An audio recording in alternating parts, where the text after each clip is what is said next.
¿Quién fue Segismundo? Segismundo es el protagonista de una de las obras de teatro más famosas, digo yo famosa, de Calderón de la Barca. ¿Quién fue Calderón de la Barca? Calderón de la Barca fue un dramaturgo, un soldado, un cortesano que vivió en el siglo de oro español, el siglo XVII. A los 51 años se ordena sacerdote. Esta obra es La vida es sueño. Pero también Segismundo es el nombre secular de Freud. Los que dicen que el nombre no tiene que ver con el destino, podríamos pensar estas cuestiones.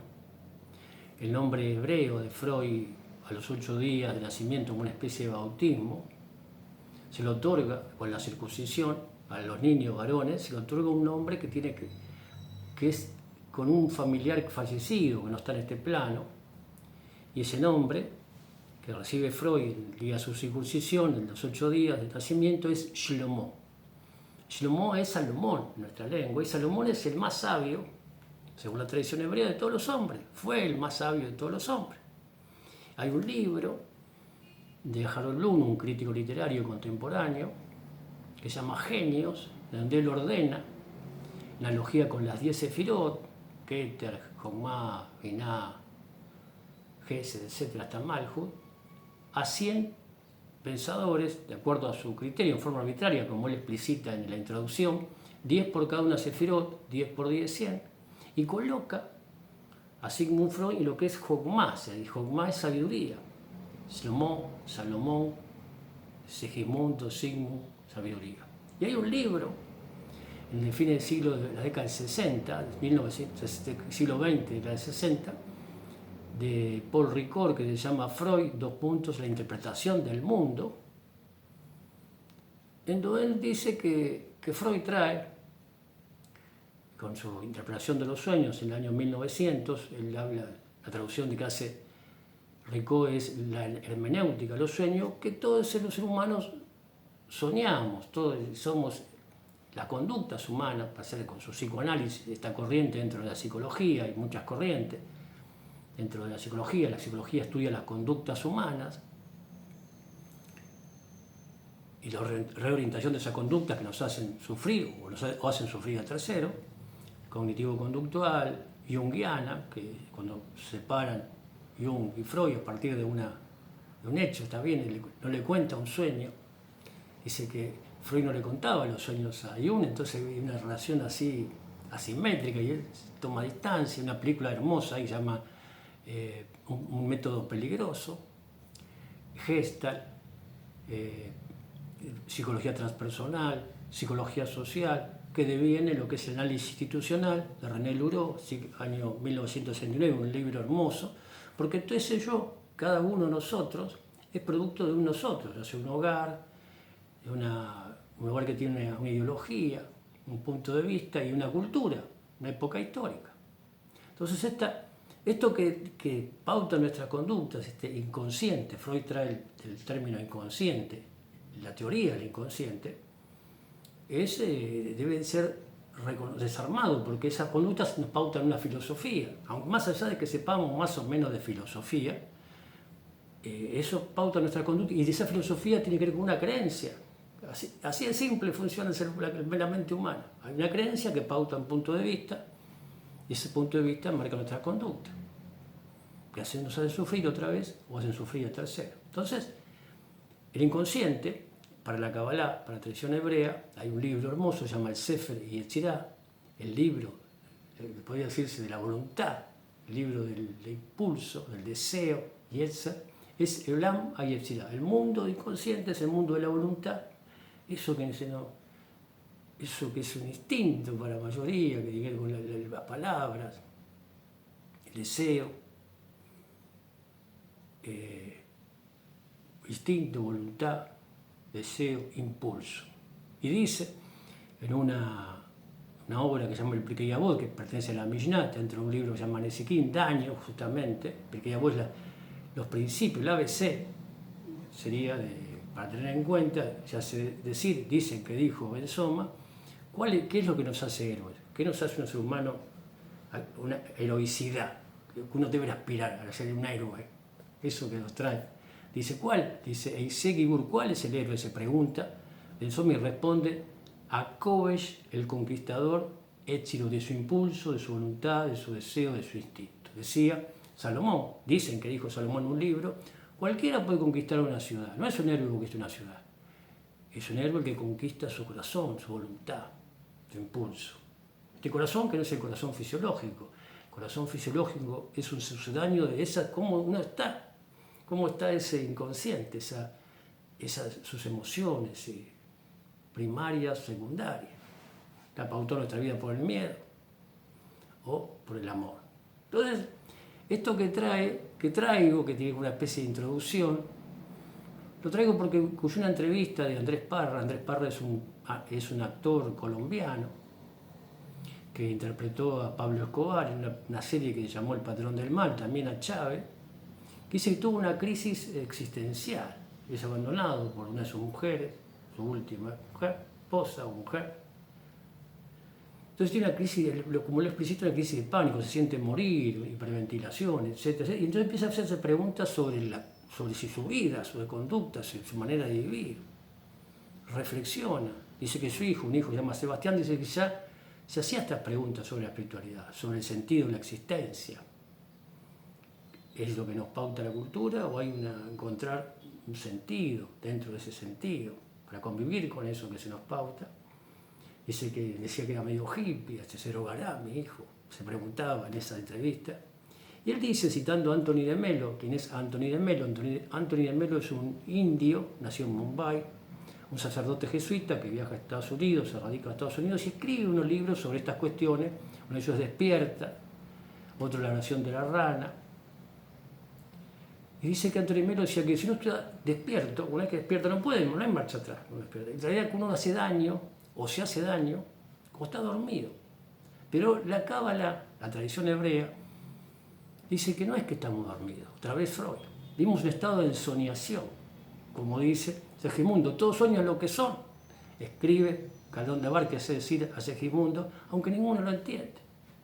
Todos viven en el estado, decía un psicólogo, muy mediático, que cuando no había celulares, llama al domicilio de una analizante, decisiones de una paciente, llámese como quiera, para avisarle que iba a suspender una consulta,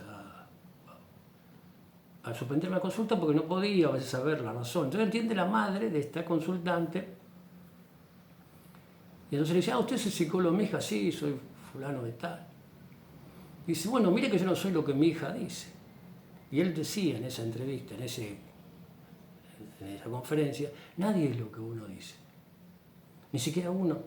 Uno está en estado, ese yo está atrapado por su, como decía ahí maestro, muchos dicen lo que piensan, pero no piensan lo que dicen. Estamos atrapados por ese inconsciente y desarmar, reconocer eso que está más allá de nuestra conducta, es el trabajo del ser humano. Entonces, este estado de ensoñación, la Kabbalah otra vez se refiere a se dice que de hace 1785 años, la cronología hebrea separa el mundo, dice que hay 7000 años. Va a haber Shemitot, se dice en hebreo, y es una cuestión.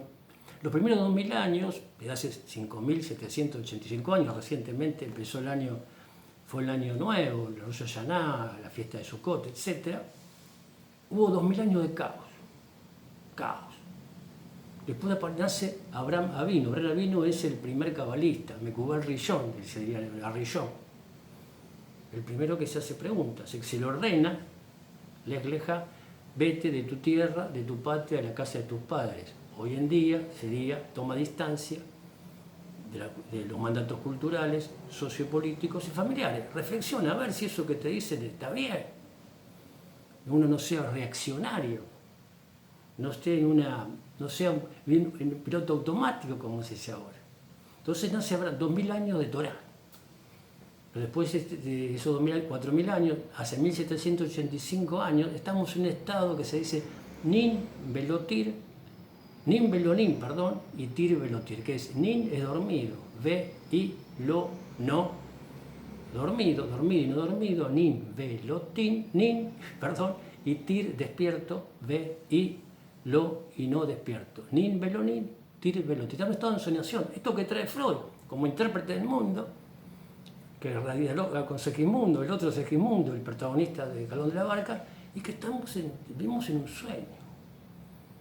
Todos soñamos esto que somos y afirmamos ese yo. Y en esta época, siglo XXI, luego de la Ilustración, hay un libro hermoso, lo recomiendo, de Gilles Lipovetsky, que se llama La consagración de la autenticidad. Él dice que este yo, dialogando con Michel Foucault en ese libro hermoso también que se llama Las palabras y las cosas, donde él divide en 500 años 3 momentos: la época del Renacimiento, la época clásica y la época moderna, cuando se crea el ser humano, dice Foucault, y el humano es un invento, dice Foucault, y si por ahí también va a desaparecer, quizás con la época de las tecnologías, la inteligencia artificial, desaparezca el humano.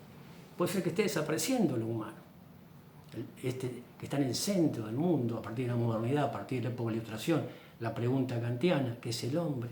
Pero en la década del 60, del siglo XX, 60, 70, dice que aparece la contracultura, que expresa reaccionaria contra esa cultura que se impone en el mundo.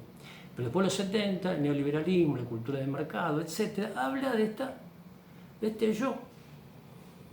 este yo que es auténtico, pero uno dice, y es que es muy interesante el libro, hay que leerlo, dice, lo auténtico ese no es bueno. No significa, la autenticidad, dice, tiene que estar reservada a lo privado.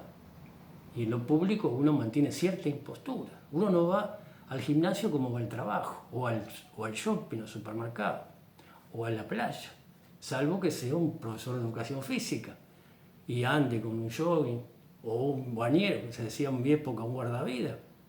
Pero uno en la intimidad no le dice a su compañera, a su compañero, a quien sea, lo mismo que dice en público. No se reserva en esa intimidad, esa autenticidad, hasta para discutir, para disentir, marcar las disonancias. Hace poco un candidato a la presidencia de la República, próximamente habrá en Uruguay elecciones, le dice a la vicepresidenta, candidata a vicepresidenta, su compañera de fórmula, delante de todo el mundo, su esposa dice, cumpleaños esta mujer, bombón, y la abraza, y tuvo que dar explicaciones, pedir disculpas. Está mal, está bien, ser auténtico, es lo que el tipo pensaba, sentía en ese momento, se dejó llevar por esa emoción, por ese impulso. No sé, son preguntas que uno debería hacerse. Y este yo que se impone está pautado por esta cultura contemporánea, que es la cultura de mercado. ¿Cuál es la cultura de mercado? Tiene que ver con la filosofía, esta cultura, filosofía utilitarista. ¿Qué es la filosofía utilitarista? Léase Bentham, siglo XVII, John Stuart Mill. Hay un profesor, si les interesa entender en profundidad los riesgos, la cultura de mercado, donde él habla de dónde se quedó el bien común. Michael Sandel, Mijael en hebreo Sandel, un profesor de Harvard, hay videos interesantísimos. ¿Y qué es la cultura de mercado o la cultura utilitarista? Donde las relaciones interpersonales están pautadas, ya no es Martin Buber, no es yo tú, no es sujeto a sujeto, sino yo, ello. ¿Y qué es esto? Cuando el otro, ello, es un objeto, un medio para un fin. Pero no solamente el otro, yo, ellos, sino también cada uno se objetiviza. Por eso la selfie, por eso el Instagram, por eso las redes. Y cuando yo, en palabras de Marx, otro de los que traen este libro fantástico, Paul Ricoeur, la interpretación, Freud, la interpretación del mundo, Marx, también Nietzsche dice y explica que todas las filosofías son la expresión de la justificación del pensamiento de cada uno. Cada teoría, marco teórico, justifica nuestra forma de pensar, nuestra ensoñación. Escepticismo, idealismo, realismo, estructuralismo, racionalismo, utilitarismo, existencialismo, etc. Y a veces hay mixtura, uno no conoce, y para unas cosas es idealista y para otras cosas es realista, o pragmático, o etcétera, o utilitarista, según el caso. Pero no hay una unidad, una coherencia en nuestro pensamiento. Y Marx dice en esta cultura de mercado, también en ese libro, como uno de los tres maestros de sospecha que enuncia por Ricoeur, Freud, Marx y Nietzsche, dice que uno ya no tiene valor de cambio, porque es viejo, porque es un niño, o porque es muy caro. La Kabbalah es muy cara, te pide que renuncies o que entregues tu voluntad, Mesirut Anefesh. Y la cultura autoritaria, la promoción de la autenticidad, la consagración, en palabras de Shirley Poirier, que con la autenticidad dice, uno afirma su yo, uno dice sí, pero no es capaz de entrar a su voluntad. Cuando yo estudiaba Kabbalah había que entrar a la voluntad al maestro, que era un mediador entre la tradición hebrea, donde hay muchísimas perspectivas, no es homogénea, no es unívoca, y uno encontrar su propio punto de vista. ¿Para qué? Para poder convivir con la cultura, con la realidad sociopolítica y con su familia, con su hogar, porque todos somos distintos, todos pensamos distintos. En el diálogo es donde uno puede encontrar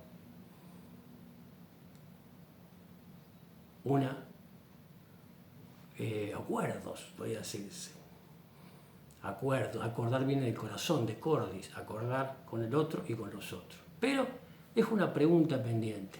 ¿Está mal tener sueño? ¿Está mal soñar? Queda para otro video.